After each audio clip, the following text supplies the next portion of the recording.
You know, one day we're going to find ourselves in this scene, the scene of a funeral, where people gather around a grave site to talk about our life, where they gather in a church and talk about the memories, the good times and the bad, and there's tears and laughter.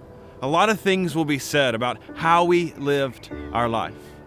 1 Timothy 4, verse 16 tells us to keep a close watch on how we live. It tells us to stay true to what is right, for the sake of our own salvation and for the sake of those who hear us.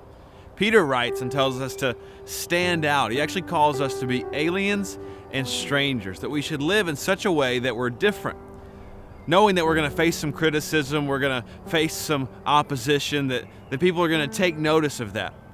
But it goes on to tell us that at some point, they're going to see that we're different, they're going to see our good works, and they're going to glorify our Father in heaven. Are we going to get to the end of our life on that day of eternity, stand before God, and hear, "Well done, good and faithful servant"? My dream and my prayer is that what's said at our funeral, what's said at that celebration, will be the same thing that's said from God.